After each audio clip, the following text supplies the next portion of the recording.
नमस्कार श्रोते हो, दीपक रेगे कथाकथन चॅनलवर तुम्हा सगळ्यांचं मनापासून स्वागत.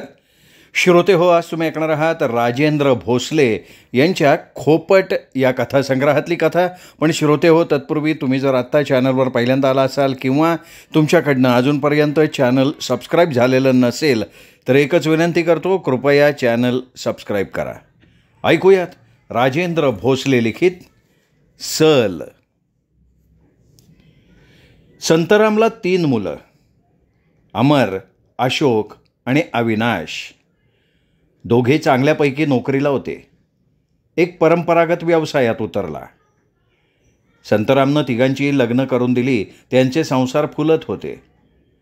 प्रत्येकाला 2-2 अपत्ये होती. नुकताच पत्नीनं हात सोडला होता आणि ती गेल्यामुळे संतराम एकाकी पडलेला होता. मुलं आपापल्या संसारात गुंतल्यामुळे साहजिकच संतरामकडे दुर्लक्ष व्हायला लागलं. प्रत्येक मुलाला वाटायला लागलं की तो मुलगा बघेल वडिलांकडे. अमरला वाटायचं अशोक बघेल, अशोकला वाटायचं अविनाश बघेल, तर अविनाशला वाटायचं अमर बघेल. पण कोणीही त्याला बरं बघत नव्हतं. तिन्ही घरचा पाहुणा उपाशी अशी संतरामची अवस्था झालेली होती. संतरामनं वयाची 75 ओलांडली होती. तिन्ही मुलांकडे आळीपाळीनं राहून आपलं उर्वरित आयुष्य तो कसं बसं ढकलत होता. एकेकाळी त्याचं कुटुंबावर वर्चस्व होतं, पण सत्ता गेल्यावर किंवा तिजोरीच्या चाव्या हातातून गेल्यावर कोणी विचारत नसतं, ही जगरीत आहे. मुलं आपलं ऐकत नाहीत ही सल त्याला वारंवार टोचायची. आपणच लहानाची मोठी केलेली मुलं अशी अचानक का वागायला लागली हे त्याला कळत नव्हतं. तो चिडायचा, संतापायचा, त्रागा करून घ्यायचा. पण नवीन पिढी आपल्या भविष्यात गुंतलेली. तो जितका चिडेल, संतापेल तितका तो त्यांच्यापासून दुरावायला लागला. ही खंत त्याने आपला मित्र तिप्पन्नाच्या पुढे एकदा बोलून दाखवली. जमाना बदललाय. पोरं नको इतके बायकांच्या आहारी गेले. ती बायको पोराच्या पलीकडं त्यांचं जगच नाही. माझ्याकडे एक जण बी बघायला तयार नाही. आपापल्या लेकरात गुंतले समजे. माझ्या म्हाताऱ्याकडं कोणी लक्षही देईना. अरे आमची बी लग्न झाली होती की, तेव्हा आम्ही काय आमच्या आबाच्या बाबतीत हे असं वागलो का? यावर तिप्पन्ना म्हणाला, अरे असंच असतं बाबा. आता आपलं काय राहिले? आपले कर्तृत्वाचे दिवस गेले. आपण लागलो उतरणीला. आता राहिले त्या फक्त आठवणी. आता पोरांच्या कर्तृत्वात आपलं समाधान मानायचं असतंय. आपण भोगला तो काळ गेला, ते दिवस गेले. उगा त्या दिवसाची या दिवसाशी बरोबरी करून जमतंय का? हा, हे बघ, येईल तो दिवस गोड मानायचा आणि टाकलायचा, एवढं आपल्या हातात राहिलंय. अरे पण आम्ही काय भाऊ वाईट केलं यांचं तिप्पन्ना? हा, दोघांनी नोकऱ्या लावल्या, एकाला दुकान घालून दिलं, सारेची लग्न थाटात करून संसार थाटून दिले, इस्टेटीची वाटणी करून दिली. घरातलं सगळं सोनं नाणं, जमीन जागा, बँकेतले पैसे पार सगळी इस्टेट पोरांच्या नावानं वाटून टाकली. म्हणलं पुन्हा आपल्या मागणं त्यांची भांडणं नको. पण सगळं हुस्तवर गोड बोलले आणि एकदा का घाबाड ताब्यात मिळालं की विसरलं सगळे. अरे मला ठेच लागली की तिघं धावून यायची. आणि आता मी तापानं फणफणलो तरी कोणाला माझ्याकडं बघायला येळ मिळत नाही. संतराम कष्टी होऊन सांगत होता. अरे हितच तुझं चुकलंय. तू वाटणी करायला गडबड केली म्हणून तर असं घडायला लागले बाबा. अरे पतंग आबाळात सोडताना दोर आपल्या हातात ठेवायला लागतोय संतराम. नाही तर ती आपल्यापासनं कोसो दूर भरकटत जाती पतंग. आणि मग आपली गत दोरा तुटलेल्या पतंगावानी होती मित्रा. म्हणून तर एका कवीनं म्हणून ठेवलंय ना, का माणसानं जेवायचं ताट द्यावं पण पाड देऊ नये. हे काय खोटं नाही. अरे असं कसं म्हणतो मित्र तू? किती जरी केलं तर माझी पोरं आहेत, ती मला विसरणार नाहीत ह्या आशय होतो ना मी. खरं तर माणसंच बदलली म्हणा. अरे आजारी पडलो तर 4-4 दिवस अंथरुणावर विवळत असतो मी. एक जण विचारायला येत नाही. सुनाही विचारत नाहीत. तोंडानं मागून घ्यावं तेव्हा कुठं पोटाला घास कोटका मिळतोय, तोपर्यंत सुनीची काहीतरी किरकिर ऐकूनच घ्यायला लागते. बेकाराच्या वर लाजिरवानं आयुष्य झाले बाबा. आणि आता या वयात ऐकवत बी नाही. आपल्या माणसांचा शब्द काळजाला लागतात र. मग कधी कधी जीव नकोसा वाटतोय. आणि कोणाला काय बोलावं तर वादाला तोंड फुटतंय.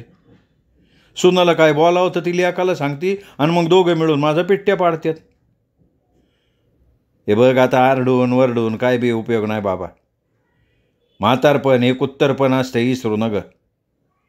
आपलंच दात आणि आपलंच वट असतात. म्हातारपणी आता आदबीनं राहावं. त्यांनी देईल त्यात समाधान मानावं, एवढंच राहिले आपल्या हातात. काय बोलतो तू तिपांना? आपण काय लाचार आहे का? अरे वडलो पारजी सगळी जमीन जागा सगळं मी त्यांना देऊन टाकलं. एका पोराला नोकरी नाही म्हणून माझं दुकान बी त्याला देऊन टाकलं. त्या बदल्यात त्याने निदान म्हातारपणी माझ्याकडे बघायला नको आहे? अरे किती जरी केलं तरी मी त्यांचा बाप आहे. हे बघ संतराम, लाचार आपण नाही रे. लाचार आपलं शरीर झालंय. ते शरीर पावली मदत मागतंय, मग ती पैशाची असो नाही तर मानसिक असो. हे बघ, अरे पाऊस आहे ना, पाऊस हा वरनं खाली पडतो, खालून वर आबाळाकडं जात नाही. त्यो पुढं जाणं ही नैसर्गिक क्रिया आहे. मला सांग र, आपण कधी उलट चालत जातो का? नाही का नाही? आपण पुढं चालत जातो का नाही? पण ही माणसं हे पुढच्या पिढीकडं म्हणजे खाली बघत असतात. मग ती मागं फिरून आपल्याकडं कशाबद्दल बघतीन? हे बघ, आपण ती आशा सोडलीच पाहिजे. त्याच्याशिवाय सुख मिळत नाही, लक्षात ठेव. तिपन्नाचं हे तत्त्वज्ञान संतरामला समजलं नाही. त्याचं बोलणं संतरामला पटेना. त्याला आपला भूतकाळ आठवायला लागला. एकेकाळी माझं घरात किती वजन होतं. घरातला प्रत्येक जण आपला शब्द झेलायचा. 3ही मुलं आज्ञाधारक होती, पण अचानक ही का पालटली हा प्रश्न त्याचा काळीच कुरतडत होता. आपल्याला पोरं म्हातारपणी सांभाळतील म्हणून त्यांनी आपल्याकडे असलेलं सगळं रितं केलं होतं आणि आता मुलांकडे लाचार होऊन जगायची पाळी आली होती त्याच्यावर.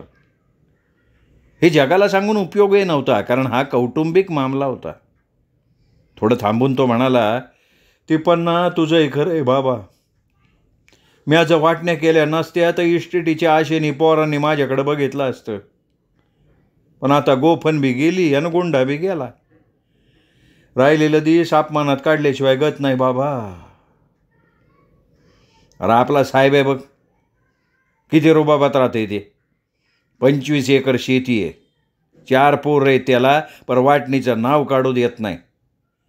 माझी ताटी ज्या वेळेला निघल त्या वेळेला वाटण्या करा. म्हातारीचा हिस्सा मी तिच्या नावावर केलाय, तो कोणाला मिळणार नाही असं तो ठणकून म्हणतोय. आणि त्याच्यामुळं त्याचा अजून बी घरात सबूत चालतोय. तुझं काय आणि माझं काय सारखंच आहे. आपण दोघं बी भावना विवश माणसं, मनात आलं केल्या वाटण्या. आता म्हातारपणी हिसक घ्यायची पाळी आली. गप गिळायचं आता. तिपन्नाच्या डोळ्यातनं पाणी आलं. कर रे बाबा तुझं कर हे. आस्तीन शीत तर नास्तीन भूत ही म्हण बी हित तंतोतन लागू पडती बघ. संतराम, आपण दोघे बी लय भोळ सांभाव म्हणून आपण मागं पडलाव. आपण मस्त म्हणतो आपली आपली, पण सुना आल्या का पोरं आपली नसत्या ती बघ. इस्टेटीला आता इतकं महत्त्व वाढलंय, विचारायची सोय नाही. माझ्या दोस्तानं सांगितलेला एक किस्सा सांगतो. खरा गाडलाय का ऐकवय हे नाही मला सांगता येणार, पण किस्सा ऐकण्यासारखा आहे. अरे मग सांग की मारता लवकर, तुझं किस्सा ऐकण्यासारखा असतात. संतराम आतुरतेनं म्हणाला. तिपन्नानं किस्सा सांगायला सुरुवात केली. एक म्हातारा होता असाच तुझ्या माझ्यासारखा, वय झालेला. त्यालाही 4 पोरं होती. त्याने बी आपल्यासारखंच केलं. म्हणजे काय केलं? अरे बाबा आपल्यासारखी वाटणी करून दिली, झाला मोकळा. मग काय व्हायचं ते झालं. जी ती पोरं आपापल्या संसारात रम्मान झाली, मग या म्हाताऱ्याकडे लक्ष कोण देणार आहे? तो म्हातारा म्हणजे आपला भावच म्हण की. हा ना, त्याची म्हातारी. अरे म्हातारी राहिली एकाला चिकटून. हे म्हातारं होतं तारकटी, कोणाशी त्याचं पटलं नाही. त्याला गोड बोलायची माहितीच नाही, साधा ठेस फेस. त्यामुळे त्याला कोण जवळ करना. अयो मग र, संतरामला हे दुःख जवळचं वाटायला लागलं. अरे मग काय, त्याला कोण बी सांभाळायला तयार नव्हतं. फिरत बसलं वनवाशेवानी इकडं तिकडं. एका लेकाकडं सकाळी जेवायचं, दुसऱ्या लेकाकडं दुपारी जेवायचं, तिसऱ्या लेकाकडे संध्याकाळी जेवायचं आणि चौथ्या लेकाकडं झोपाय जायचं. मग सकाळी उठायचं, तिथंच आंघोळ करायची, सकाळचा नाश्ता करायचा आणि निवांत देऊळ गाठून बसायचं. लय वैतागून गेलं बिचार. आपुलकीनं जिवाळ्यानं बोलणारी आपली असली तर म्हातारपणात सुख, नाही तर काय खरं नाही बाबा. आपण संपत्ती वाटून दिली याचा त्याला बे पश्चाताप झालता. अरे मग काय, त्याचा एक दोस्त होता, त्यांनी त्याला एक प्रयोग करायला सांगितला आणि तो प्रयोग बरोबर कामी आला. कसला प्रयोग आहे? जरा हसायसारखा आहे, पर बोध घ्यायसारखा बी आहे बरं का. त्या मित्रानं काय सांगितलं, म्हणला ज्या मुलाच्या घरी तो रात्रीला आराम करतो ना, तिथं एक जुन्या बाजारातनं लोखंडी तिजोरी नेऊन ठेव. तिथं झोपाय गेला का रातच्याला उठायचं, उगा 10-15 मिनटं तिजोरी उघडल्यासारखी करायची, झाकायची, झोपून टाकायचं.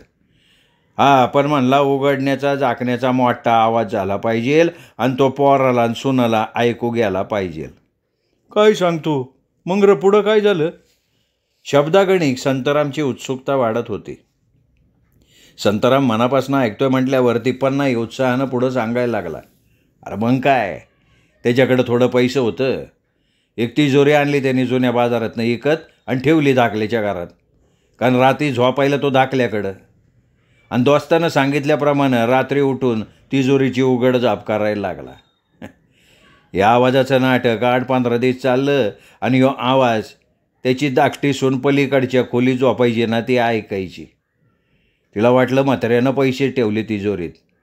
ही गोष्ट तिने सांगितली नवऱ्याला. बायकाच्या तोंडात काय राहते वे. मग काय, सगळ्या सुनासनी ही बातमी कळली. म्हाताऱ्यानं एक जागचा पैसा आणि दागिनं दडवून ठेवल्यात, वाऱ्यासारखीच पसरली बातमी. मग काय मित्रा, जादूचे कांडी फिरल्यासारखं वातावरण बदललं. म्हाताऱ्याकडे पैसे ते कळल्यावर जो तो त्याच्याशी चांगलं वागायला लागला. त्याला सगळं जण झेलायला लागली फुलावानी. आज ना उद्या म्हातारा आपल्यावर खुश होईन, साठलेला पैसा आपल्याला देईन, ही आशा प्रत्येकाला होती.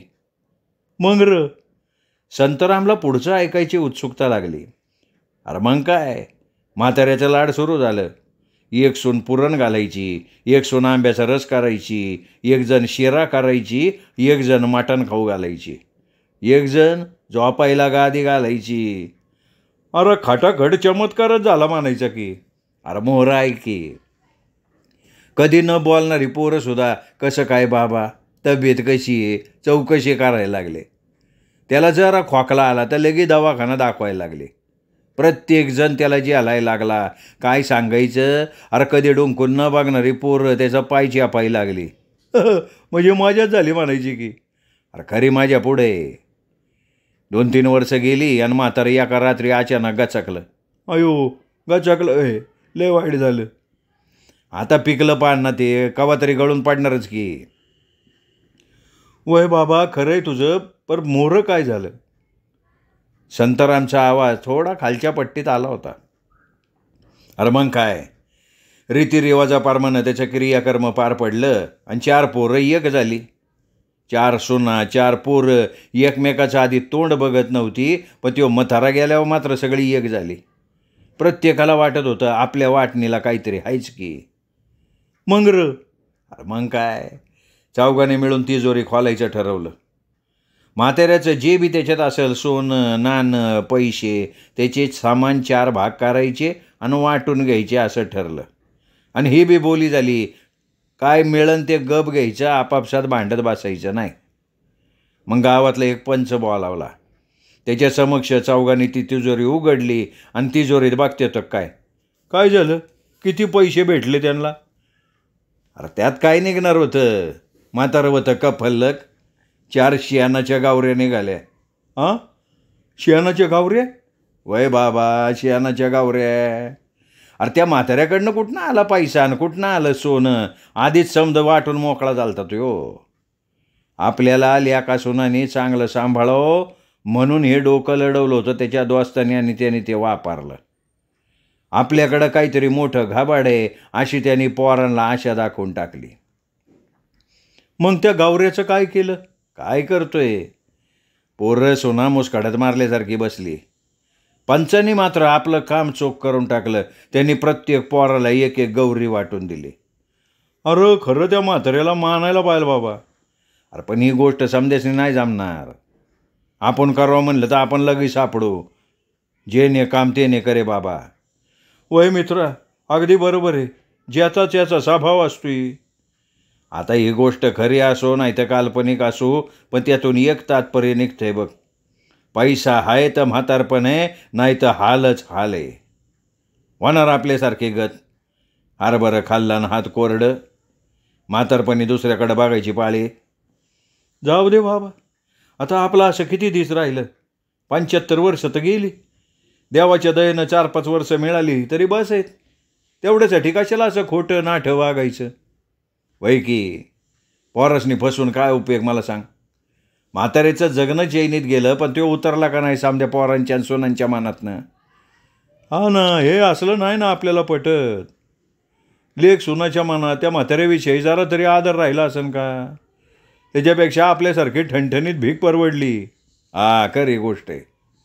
गोष्टीसारखं करायचं नसतं, मात्र या गोष्टीतनं इतरांना बोध मिळतो. म्हणजे पुढच्या ठेस म्हणजे मागचा शहाणा ठरतो.